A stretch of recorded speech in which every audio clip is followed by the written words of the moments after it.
Hello everyone, welcome back again to Vinay मार्ग।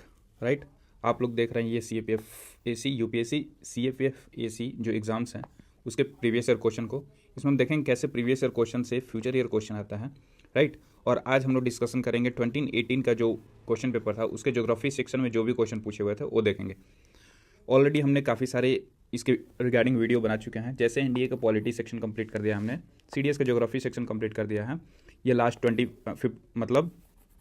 Last 10 year का सारे क्वेश्चन यहाँ पे किए हुए हैं। यहाँ पे भी 10 ईयर्स का है और CDS का भी हमने लास्ट के 10 ईयर का सारे क्वेश्चन को हमने डिकोड कर दिया। आप देख सकते हो यहाँ पे प्लेलिस्ट। ठीक है, नेक्स्ट आज जो हम लोग करेंगे, अभी आपको पता है कि CAPF 2018 का ज्योग्राफी सेक्शन हम लोग को डिकन्स्ट्रक्ट करेंगे और उसमें देखेंगे पिक्टोरियली कि कितने सारे जो है ये हमने पिक्टोरियली एक्सप्लेनेशन के साथ, मतलब ताकि जो भी आप देखो टोटली क्लियर हो। ठीक है, उसके लिए है आने वाले वीडियोस में फर्दर 2017 का भी करेंगे। इसके पीछे वाला वीडियो ऑलरेडी 23 से हमने स्टार्ट किया था इस सेशन को और उसको ऑलरेडी हमने किया हुआ है। Do check the playlist. ठीक है, या फिर लास्ट में मैं इसको प्लेलिस्ट को पिन कर दूंगा, वहाँ से आप डायरेक्ट जंप कर जाना। ठीक है, watch this video till the end do let me know in the comment section कि ये आपके लिए कितना बेनिफिशियल रहा है। So let's start now. Topic of cancer, पहला क्वेश्चन है कि tropic of cancer passes through which one of the following countries. यहाँ पे ऑप्शन है और सारे जो ऑप्शन है वो कौन से हैं? अफ्रीकन कंटिनेंट के हैं। ठीक है, और इसमें क्वेश्चन है कि कौन सी जो है कंट्रीज पास करती है ट्रॉपिक ऑफ कैंसर से। ठीक है, तो इसका राइट आंसर जो है ऑप्शन सी हो जाएगा, माली। बाकी ऑप्शन देखते हैं कि यमन कहाँ है, चाड कहाँ है और नॉर्थ सूडान कहाँ है, ये ट्रॉपिक ऑफ कैंसर से पास करता है या नहीं। ठीक है, देखो यहाँ पे जो बाकी ऑप्शंस हैं जैसे कि नॉर्थ सूडान, यहाँ पे ये नॉर्थ सूडान है। ठीक है, तो नॉर्थ सूडान से नहीं होके जाता है। चाड है, चाड से नहीं होके जाता है। और यमन तो यमन से भी नहीं होके जाता है। ठीक है, तो जाते किससे है? तो माली से। ठीक है, माली यहाँ पे है और इससे ट्रॉपिक ऑफ कैंसर होकर पास करता है। नाउ आपका काम क्या है कि ट्रॉपिक ऑफ कैंसर से पास होने वाले जितने भी कंट्रीज़ हैं, ठीक है, उसके पहले टोटल कंट्रीज़ देख लो। टोटल कंट्रीज़ कितने हैं? राइट, फिर कंटिनेंट वाइज देखो कि अफ्रीकन में, जैसे साउथ अमेरिका में कितने हैं। साउथ अमेरिका में ट्रॉपिक ऑफ कैंसर उसको पास करने वाला कोई है भी या नहीं। ठीक है, ये देख लेना। फिर अफ्रीका में कितने हैं, कितने कंट्रीज़ जो हैं वो ट्रॉपिक ऑफ कैंसर को क्रॉस करते हैं। फिर जो गल्फ रीजन है यानी कि सऊदी अरबियन पेनिनसुला, ठीक है, उसमें कितने कंट्रीज़ जो हैं वो ट्रॉपिक ऑफ कैंसर को टच करते हैं। फिर एशिया में आना और फिर जो है साउथ एशिया में आना। South Asia in the sense south east Asia, जो एशियन कंट्रीज़ है वहाँ पे। ठीक है, इसको एशिया में ही रहने दो, एशिया में देख लेना। ठीक है, कितने कंट्रीज पास करते हैं और ये टोटल बाय नंबर और सेलेक्टिव करोगे ना तो उससे याद हो जाएगा। ठीक है, और सबका ट्रिक भी देख लेना एक बार, ट्रॉपिक ऑफ कैंसर का ट्रिक। ठीक है, नाउ यहाँ पे देखो कह रहे कि 30 नंबर क्वेश्चन कह रहे कि Gersoppa falls is formed by which one of the following rivers. ठीक है, तो गरसोपा फॉल्स जो है ये फॉर्म्ड होता है कौन से रिवर से? तो राइट आंसर ऑप्शन सी हो जाएगा, सारावती रिवर। नाउ लोहित, तुंगभद्रा और कृष्णा कहाँ कहाँ है ये सब आपको देखना है। ठीक है, तुंगभद्रा पे मैं बता देता हूँ कि जो विजयनगर की कैपिटल थी हम्पी, ठीक है, वो इस पर सिचुएटेड है। ठीक है, अब यहाँ पे देखो ये चीज़ कैसे फ्यूचर ईयर क्वेश्चन हुआ कि ये देखो 2018 में पूछा हुआ है। राइट, 2018 में CAPF में, और UPSC ने मैच द फॉलोइंग में एक ऑप्शन में गरसोपा फॉल्स था। ठीक है, और 2024 में तो ये यहाँ से ही जो है previous year question to future year question बनते हैं। यही मैं बोल रहा हूँ कि एक स्टेटमेंट जो है पहले क्वेश्चन जो बना होगा वो बाद में चल के एक स्टेटमेंट आ जाएगा और वहीं से सही गलत का डिसाइड होगा और उससे फाइनल आंसर आ जाएगा। ठीक है, तो इस चीज़ को ध्यान रखना। ठीक है, apart from that Sharavati river पे एक और सी जो वाटरफॉल है वो है, उसका नाम है जोग फॉल। ठीक है, ये कहाँ पे है? कर्नाटका में सारावती रिवर, याद रहेगा। ओके, नेक्स्ट जो है 15 नंबर कह रहा है कि in the mid latitude region the diurnal variation in weather is due to. कह रहा है कि मिड लेटीट्यूड रीजन में बताना है कि डायर्नल वेरिएशन जो है, ठीक है, इन वेदर इज ड्यू टू किसकी वजह से होता है? तो ये बेसिकली जो है एडवेक्शन की वजह से होता है। ठीक है, कन्वेक्शन, कंडक्शन और रेडिएशन की वजह से नहीं होता है। फर्दर एक्सप्लेनेशन देखते हैं कि मिड लेटीट्यूड वेरिएशन में क्या होता है कि डायर्नल मतलब daily variation in weather within mid latitude region is primarily driven by advection. Advection होता क्या है?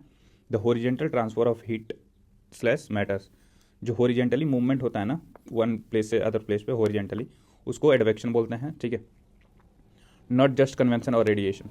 सी कन्वेंशन क्या होता है? वर्टिकल मूवमेंट होता है कि जैसे लेट से कि क्या हुआ कि आप वाटर को बॉयल कर रहे हो तो जब एक जार में वाटर को बॉयल करोगे तो जो भी कूल पार्टिकल्स होंगे, ठीक है, वो हीट होने के बाद से ऊपर चले जाते हैं, और जो ऊपर का जो हीट है, जो कूल पार्टिकल्स है, वो नीचे आ जाते हैं, ठीक है, और इसको कन्वेक्शन बोलते हैं, ठीक है। तो वैसा कन्वेक्शन मूवमेंट जो वर्टिकल हो उसको कन्वेक्शन मूवमेंट बोलते हैं, ठीक है।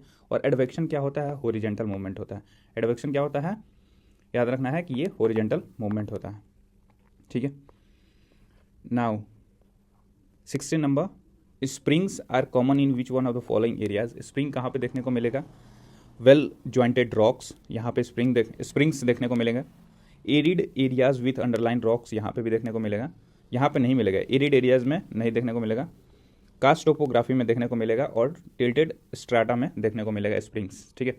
और इसका राइट आंसर ऑप्शन बी हो जाएगा। नाउ ये होता क्या है वो देख लेते हैं।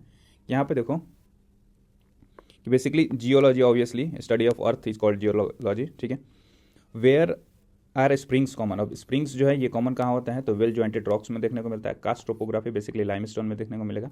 टिल्टेड स्ट्राटा में देखने को मिलेगा, ठीक है। और यहाँ पे ये फर्दर आगे का क्वेश्चन का ये है, तो आप यहाँ पे देख सकते हो कि स्प्रिंग्स जो है, अब ना एक बार पिक्टोरियली इसका पिक्चर देख लेना, ठीक है, कि स्प्रिंग्स होता क्या है, ठीक है। स्प्रिंग्स जो है वो होता क्या है, इसका पिक्चर देख लेना एक बार, आपको पूरी तरह से क्लियर हो जाएगा। नाउ 27 नंबर कह रहे हैं कि लाइम लिस्ट 1 से लिस्ट 2 को मैच करना है। लाइमस्टोन रीजन कंट्रीज, ठीक है। अब पेनिनीज, याकटून पेनिनसुला, कोकोपिट कंट्री और कौशिक, ये कॉसेस, ये कहाँ पे देखने को मिलेगा? देखो पेनिनीज आपको पता होना चाहिए कि कहाँ पे देखने को मिलेगा। तो पेनिनीज जो है बेसिकली ब्रिटेन में है, ठीक है। और ये 3 हो गया। नाउ यूक्रेन पेनिनसुला, ये आपको कहाँ पे देखने को मिलेगा? ये मैक्सिको, ठीक है। यूक्रेन पेनिनसुला कहाँ पे देखने को मिलेगा? मैक्सिको में। कोकोपिट कंट्रीज जो है ये कहाँ पे देखने को मिलेगा बेसिकली? तो ये जमाइका, जो वेस्ट इंडीज़ वाला साइड है, वहाँ पे देखने को मिलेगा। कॉसेसेस ये देखने को कहाँ पे मिलता है? तो ये बेसिकली जो है ये फ्रांस में देखने को मिलता है। अब ये सब होता क्या है, एक बार आप इसको पिक्टोरियली देखोगे ना तो ये सब सारी चीज़ें क्लियर हो जाएगी। तो इसका भी पिक्चर यहाँ पे देख लेना। मैं यहाँ पे अटैच करना थोड़ा सा इस सेशन के लिए भूल गया हूँ, तो डू सी ना पिक्चर, ठीक है, फॉर मैक्सिमम रिटेंशन। यहाँ पे वही चीज़ यहाँ पे दिया हुआ है कि ये क्या होता है। पेनिनीज कहाँ है? ब्रिटेन में है। यूक्रेन पेनिनसुला मैक्सिको में है। कॉकपिट कंट्रीज जो है जमाइका को बोलते हैं। कॉसेसेस फ्रांस को बोलते हैं, ठीक है। नाउ 28 नंबर देखो।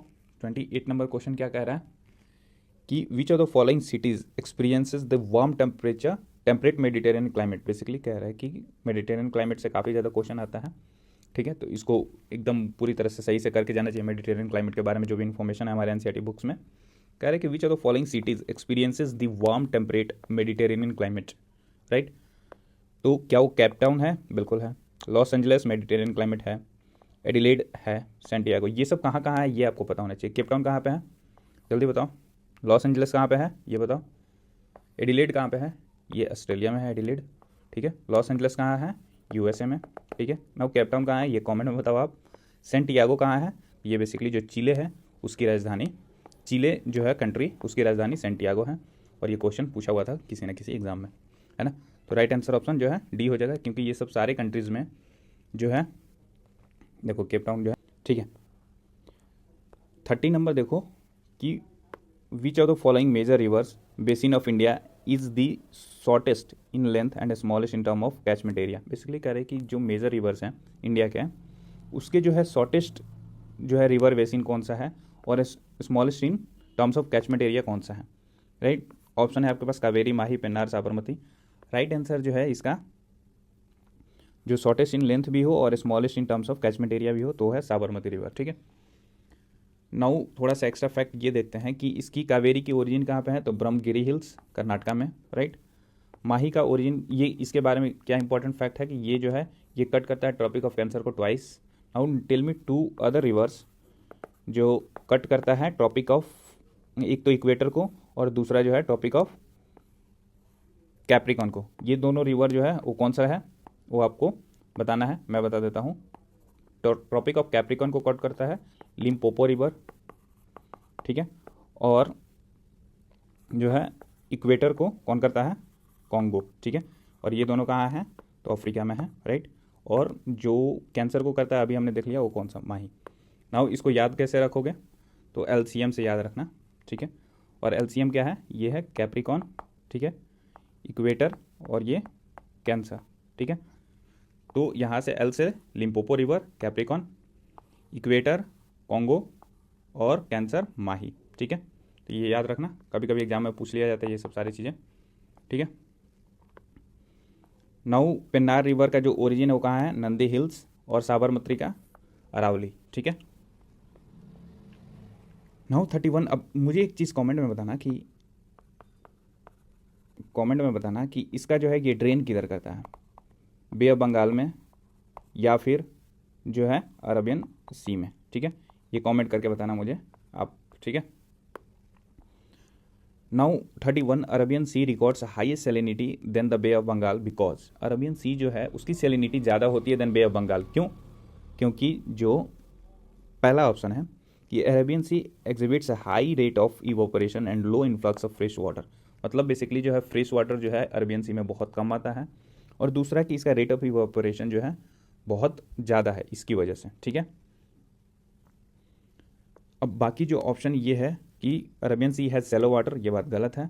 Arabian sea has more enclosed lands, ये भी बात गलत है। Arabian sea receives more rainfall, ये भी बात गलत है। रेनफॉल तो आधा तो सैलिनिटी तो फिर तो कम होती है उसकी, राइट। अब यहाँ पे देखो क्या कह रहा है कि Arabian sea winner in salinity, obviously bay of Bengal से ज़्यादा है। रीज़न क्या है कि इवोपरेशन है। ठीक है, explicitly high rate of evaporation देखने को मिलता है। दूसरा जो है फ्रेश वाटर इनफ्लक्स जो है इसका लो है। ठीक है, तीसरा जो है रिजल्ट कंसनट्रेटेड साल्ट लेवल जो है वो इंक्रीज हो जाता है। ठीक है, बे ऑफ बंगाल में इवोपरेशन जो है रिलेटिवली जो है कम है than Arabian sea. Fresh water का इन्फ्लक्स जो है हाई है due to massive river system like Ganga और ब्रह्मपुत्र, ये सब जो है फ्लो करती है बे ऑफ बंगाल में। रिजल्ट क्या है कि डाइल्यूटेड साल्ट लेवल यहाँ पे देखने को मिलता है। ठीक है, और इसी से कंक्लूजन क्या निकलता है कि अरेबियन सी जो है रिकॉर्ड करता है high salinity precisely due to the combination of high evaporation and low fresh water influx, right. 39 number कह रहा है कि विच इसमें से कौन सा नहीं करेक्ट है, राइट। नॉट करेक्ट पूछा हुआ है। पहला कह रहा है कि इंदिरा गांधी राष्ट्रीय उड़ान एकेडमी, ये कहाँ पे है, फुरसतागंज यूपी, बिल्कुल बात सही है। नेशनल फ्लाइंग ट्रेनिंग इंस्टीट्यूट बेलगाम, ये बात गलत है, राइट। और ये जो है इसका राइट आंसर जो है गोदिया महाराष्ट्र में होना चाहिए। ठीक है, बेलगाम में नहीं है ना। बेलगाम से रिलेटेड क्या इन्फॉर्मेशन है कि गांधी जी ने जो अपना पहला और लास्ट आईएनसी सेशन को प्रिसाइड किया था वो था बेलगाम सेशन, जो कि कर्नाटका में है। ठीक है, नाउ सी ऑप्शन है नेशनल इंस्टीट्यूट ऑफ हाइड्रोलॉजी, ये कहाँ पे है, रुड़की में है। डी ऑप्शन है नेशनल वाटर एकेडमी, ये कहाँ पे है, इसकी हेडक्वार्टर बेसिकली ये कहाँ पे है, खड़कवासला, पुणे, महाराष्ट्र में है। ठीक है, राइट। तो इसका आंसर जो है ये कौन सा हो जाएगा, ऑप्शन बी हो जाएगा, राइट। ओके, नाउ 40 नंबर कह रहा है कि the lowest temperature is observe या recorded in which one of the following layers of the atmosphere. तो सबसे लोएस्ट टेम्परेचर जो है इनमें से कौन से लेयर में पाया जाएगा, तो वो है मेसोस्फीयर। ठीक है, क्या होता है सीक्वेंस, विल सी। ऑलरेडी हमने सीडीएस में इसको एक्सप्लेन किया काफ़ी अच्छे से, बट यहाँ पे भी देख लेते हैं। ठीक है, सबसे नीचे वाला लेयर जो है वो कौन सा होता है, वो थर्मोस्फीयर होता है, राइट। फिर उसके ऊपर स्ट्रेटोस्फीयर, फिर उसके ऊपर मेसोस्फीयर और फिर उसके ऊपर थर्मोस्फीयर, राइट। अब थर्मोस्फीयर, राइट, ठीक है। अब जो सीक्वेंस है इन टर्म्स ऑफ टेम्परेचर वो कैसे होता है, हम लोग दीदी से याद करते हैं, राइट। दीदी क्या है, TSMT, इसको TSMT याद कर लेना। और दीदी क्या है कि जो थर्मोस्फीयर है जैसे जैसे अल्टीट्यूड इसका बढ़ता है इसकी टेम्परेचर घटती है। ठीक है, यहाँ पे स्ट्रेटोस्फीयर में क्या होता है कि जैसे जैसे हम लोग इसके ऊपर लेयर में बढ़ते हैं अल्टीट्यूड बढ़ता है तो वहाँ पे टेम्परेचर बढ़ने लगता है। मेसोस्फीयर में क्या होता है कि जैसे जैसे हम लोग जो है इसको ऊपर बढ़ते हैं यहाँ पे टेम्परेचर डिक्रीज होना स्टार्ट कर देता है। तो मैक्सिमम हाइट पे, मेसोस्फीयर के मैक्सिमम हाइट पे क्या होगा, टेम्परेचर सबसे कम देखने को मिलेगा। और थर्मोस्फीयर में देखो, थर्मोस्फीयर में क्या होता है कि जैसे जैसे हम ऊपर बढ़ेंगे अल्टीट्यूड के साथ वैसे वैसे इसका टेम्परेचर बढ़ना शुरू हो जाता है। ठीक है, तो सबसे कम टेम्परेचर कहाँ पे देखने को मिलेगा, मेसोस्फीयर में, राइट। और राइट आंसर ऑप्शन बी हो जाएगा ना। ये दीदी वाला ट्रिक याद रहेगा, कैसे इसको रखना है, TSMT, ये कौन सा लेयर है, ट्रोपोस्फीयर, स्ट्रेटोस्फीयर, मेसोस्फीयर, थर्मोस्फीयर। याद कैसे रखना है टेम्परेचर का, दी। ठीक है, इससे क्या होता है कि विथ अल्टीट्यूड कैसे टेम्परेचर, विथ अल्टीट्यूड टेम्परेचर में क्या वेरिएशन आता है उसका ट्रिक है ये। तो विथ अल्टीट्यूड क्या होता है, ट्रोपोस्फीयर में जैसे जैसे अल्टीट्यूड बढ़ेगा, ठीक है, यहाँ पे टेम्परेचर डिक्रीज होगा। फिर स्ट्रेटो में जैसे जैसे अल्टीट्यूड बढ़ेगा टेम्परेचर जो है इंक्रीज होगा। मीज़ो में क्या होगा, जैसे जैसे अल्टीट्यूड बढ़ेगा टेम्परेचर डिक्रीज होगा। थर्मो में क्या होगा कि जैसे जैसे अल्टीट्यूड बढ़ेगा टेम्परेचर बढ़ना स्टार्ट हो जाएगा। ठीक है, आई होप कि ये आपको सही लगा हो। 41 नंबर क्वेश्चन ये जो है ये ड्रॉप हो गया था, बट फिर भी हम देखेंगे क्या है क्वेश्चन कि which one of the following ocean current is not a warm current. इनमें से वार्म करंट कौन सा नहीं है। नाउ नॉर्थ पैसिफिक करंट जो है ये एक वार्म करंट है, ये बात ट्रू है। फॉकलैंड करंट जो है ये कोल्ड करंट है, राइट। और नॉर्थ इक्वेटोरियल करंट ये वार्म करंट है, जबकि कैनरी करंट जो है ये भी जो है ये कोल्ड करंट है। तो दो कोल्ड करंट हो गया, इसलिए ये क्वेश्चन को ड्रॉप कर दिया गया था। ठीक है, यहाँ पे फर्दर वैल्यू एडिशन किया हुआ है कि नॉर्थ पैसिफिक करंट जो है वार्म करंट होता है, फॉकलैंड करंट जो है कोल्ड करंट होता है, नॉर्थ इक्वेटोरियल करंट जो है वार्म करंट होता है, कैनरी करंट जो है कोल्ड करंट होता है, राइट। अब इसका ट्रिक मैंने ऑलरेडी एक शॉर्ट्स वीडियो में, ठीक है, शॉर्ट्स में अपलोड कर दिया है। ठीक है, इसको आप ज़रूर चेकआउट कीजिए ताकि जो भी कोल्ड और वार्म का ट्रिक है आप उसको देख लो। ट्रिक क्या है, एक है फेसबुक है लॉक, फेसबुक है लॉक, ठीक है, ये कोल्ड करंट का ट्रिक होगा, राइट। और दूसरा है Tata nano is L not, जो भी ये है FEBR और समथिंग कुछ और था एक। ठीक है, तो उसका ट्रिक मैंने अपडेट कर दिया है, इसको देख लेना कि किससे कौन सी वर्ड जो है स्टैंड करता है, आपको इजीली क्लियर हो जाएगा। नाउ 50 नंबर देखो कि 50 नंबर कह रहा है कि the tides whose height is 20% more than the normal tide are called. Basically कह रहा है कि जो भी टाइड्स आते हैं, कौन कौन से टाइड आते हैं, तो एक नीप टाइड आता है, स्प्रिंग टाइड आता है, और कौन सा टाइड आता है जो है एक नॉर्मल टाइड बोल सकते हो वैसे। ए टाइड्स हुज हाइट इज़ 20% मोर, मतलब बेसिकली नॉर्मल टाइड से या जनरल टाइड से अगर ज़्यादा टाइड आता है, ठीक है, 20% मोर, तो उसको क्या कहेंगे, वो बेसिकली जो है स्प्रिंग टाइड कहते हैं। ठीक है, अब स्प्रिंग बाकी देखो एपोजियन एंड पेरिजियन टाइड्स क्या होता है, daily and semi diurnal tides क्या होता है वो देखते हैं। ठीक है, बाकी यहाँ पे देखो कि ये जब टाइड्स आता है, जब स्प्रिंग टाइड आता है, तो बेसिकली सन और अर्थ के बीच में जब मून आ जाता है, ठीक है, तो वो स्प्रिंग टाइड कॉज करता है। ठीक है, और इससे क्या होता है कि जब भी इसका ग्रेविटेशनल पुल होगा ना, तो ये थोड़ा ज़्यादा एक्स्ट्रा होगा। ठीक है, ये जो है काफ़ी करीब आएगा, और यहाँ पे जो है पुल, ग्रेविटेशनल पुल की वजह से टाइड आते हैं ऑब्वियसली, तो मून की वजह से यहाँ पे पानी और ऊपर उठेगा और इसकी वजह से टाइड और भयंकर आएगा। तो नॉर्मल टाइड से 20 डिग्री जो है वो ज़्यादा होगा। ठीक है, 20% ज़्यादा होगा। नाउ एपोजी और प्रेजी क्या होता है ये आपको पता है क्या। जब ये हो गया अर्थ, राइट, और यहाँ पे है मून, ठीक है, मून एक लोकेशन ये है और एक लोकेशन ये है। नाउ सी, मून जब अर्थ के करीब में आ जाए, ठीक है, मून जब अर्थ के पास में आ जाए तो उसको पेरिजी बोलते हैं। ठीक है, पास से याद रहेगा, पास पेरिजी, पी से पास, पी से पेरिजी। ठीक है, और जब एपोजी क्या होता है, ये जब अर्थ जो है, मून जो है फार हो, ठीक है, सबसे फारदेस्ट हो, तब एपोजी बोलते हैं। ठीक है, अब ये किस एपोजी और पेरिजी किसके केस में है, मून के केस में है।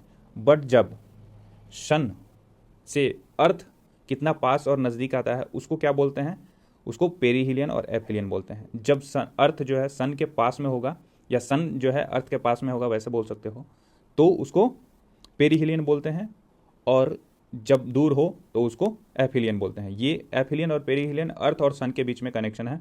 ठीक है, उसका डिस्टेंस का है। और एपोजी और पेरिजी जो है मून का डिस्टेंस कितना है अर्थ से उसके रिगार्डिंग है। ठीक है, कौन किसको पास बोलेंगे किसको दूर बोलेंगे ये आप समझ गए यहाँ पे। ठीक है, नाउ नीप टाइड जो है नॉर्मल टाइड को ही बोलते हैं। ठीक है, ग्रेविटेशनल पुल की वजह से होता है। नेक्स्ट जो है which of the following statements about tropical cyclone are correct. इनमें से ट्रॉपिकल साइक्लोन के बारे में कौन सा स्टेटमेंट करेक्ट है वो हमें बताना है। तो पहला ऑप्शन है कि it originates and develop over warm oceanic surface. ये बात ट्रू है कि ट्रॉपिकल साइक्लोन जो है वार्म ओशियानिक सरफेसेस के ऊपर जो है ओरिजिनेट और डेवलप होता है।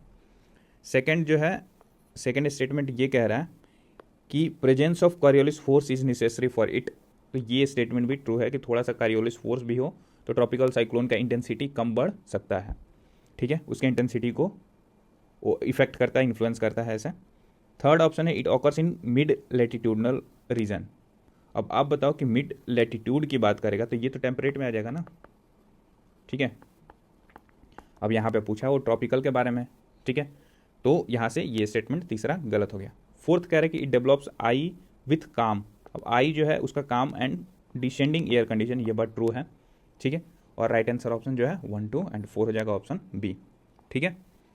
नाउ यहाँ पे देखो क्या है कि ट्रॉपिकल साइक्लोन जब भी जनरेट होता है तो पहले तो वार्म ओशनिक सरफेस होना चाहिए, और ये कितने के अराउंड होना चाहिए, ये कितने के अराउंड होना चाहिए, 27, 26 पॉइंट समथिंग होता है, ठीक है, यहाँ पे टेम्परेचर, और ये 27 के अराउंड होना चाहिए, ठीक है। 27 डिग्री सी मिनिमम टेम्परेचर है for a cyclone to be initiated और जनरेटेड जो भी है।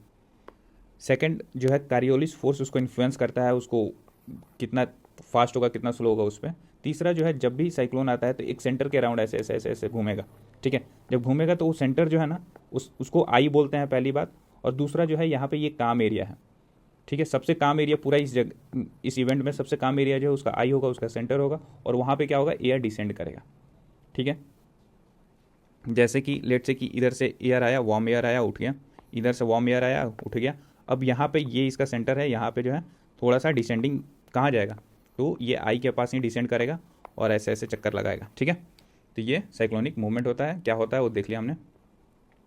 नाउ 53 कह रहा है कि which one of the following is not an igneous rock. Igneous rock कौन सा नहीं है इसमें से, तो बेसिकली जेनेसिस जो है वो इग्नियस रॉक नहीं है। बाकी ग्रेनाइट एक इग्नियस रॉक है, पीमिस एक इग्नियस रॉक है, बेसाल्ट एक इग्नियस रॉक है, ठीक है। जेनेसिस नहीं है। जेनेसिस क्यों नहीं है, क्योंकि जेनेसिस जो है वो मेटामॉर्फिक रॉक होता है, ठीक है। ओके, नाउ नेक्स्ट जो है 54 नंबर कह रहा है कि which one of the following river is west following river. West following river मतलब क्या, जो ड्रेन करता है वो अरबियन सी में, ठीक है। गोदावरी, पेरियर, तुंगभद्रा और कावेरी, राइट। तो यहाँ पे देखो गोदावरी जो है ये बे ऑफ बंगाल में जाकर ड्रेन करता है, ठीक है। पेरियार जो है वो भी बे ऑफ बंगाल में होता है, सॉरी पेरियार जो है वो अरबियन सी में जाके गिरता है। तुंगभद्रा जो है कृष्णा की ट्रिब्यूटरी है, और कृष्णा जो है फर्दर बे ऑफ बंगाल में जाके गिरता है। कावेरी जो है बे ऑफ बंगाल में जाके गिरता है। तो अरबियन सी, वेस्ट फॉलोइंग रिवर, पेरियार, ठीक है। नाउ 86 नंबर कह रहा है क्वेश्चन कि which one of the following pair of countries with names and old names is correctly matched. एक तो नाम दिया हुआ है नया नाम, और भी ओल्ड नेम भी इसका दिया हुआ है। अब बताओ कि किंगडम ऑफ ई स्वातिनी ये किसको बोलते हैं। ये बेसिकली जो है स्वाजीलैंड नाम का कोई कंट्री था, मतलब अभी जो है किंगडम ऑफ ई स्वातानी, ये जो है उसका ओल्ड नेम क्या होगा, तो स्वाजीलैंड होगा, ये राइट है। नाउ जो सेकंड है मलावी, ये जो है उसका पुराना नाम क्या था, तो नायासालैंड, ठीक है, नायासालैंड। बोत्सवाना का पुराना नाम क्या था, तो बोत्सवाना का पुराना नाम था बचुआना लैंड। जिम्बाब्वे का पुराना नाम क्या था, राउदेशिया, ठीक है। सिलोन किसको बोलते हैं, श्रीलंका को। तो ये काफ़ी इंपॉर्टेंट इन्फॉर्मेशन है ओल्ड नेम के साथ, राइट आंसर इसका जो है ऑप्शन ए हो जाएगा, ठीक है। नेक्स्ट है 87 नंबर कह रहा है कि in India Indus dolphin one of the world's rarest mammal is mainly found in which one of the following rivers. तो इंडस डॉल्फिन जो है ये कौन से रिवर में देखने को मिलता है, तो ये बेसिकली जो है ब्यास रिवर में देखने को मिलता है। अब ये ब्यास जो है ये किसकी ट्रिब्यूटरी है, ये ट्रिब्यूटरी है किसकी, तो सतलज की, ठीक है। समटाइम्स इंडस की भी ट्रिब्यूटरी बोलते हैं इसको, ठीक है। और सतलज जो है फर्दर जाके इंडस में ड्रेन करता है, राइट। बाकी देखो गंगा, कावेरी और ब्रह्मपुत्र। कावेरी आपको पता है कि कहाँ है, सबसे नीचे है तमिलनाडु केरला वाले बेल्ट में। ब्रह्मपुत्र और गंगा जो है यहाँ पे गंगेटिक डॉल्फिन देखने को मिलेगा, ठीक है। तो इंडस डॉल्फिन कहाँ पे देखने को मिलेगा, ब्यास में। एक ट्रिब्यूटरी बेसिस पे भी देख सकते हो कि ब्यास जो है इंडस की ट्रिब्यूटरी है, तो ये उसी में मिल सकता है, ठीक है। तो आज का ये सेशन कंप्लीट होता है। नेक्स्ट वीडियो में हम लोग जो है 2017 का इन सिमिलर फैशन करेंगे विथ मोर एक्यूरेट मैपिंग, ठीक है, और further value addition. Thank you so much for watching.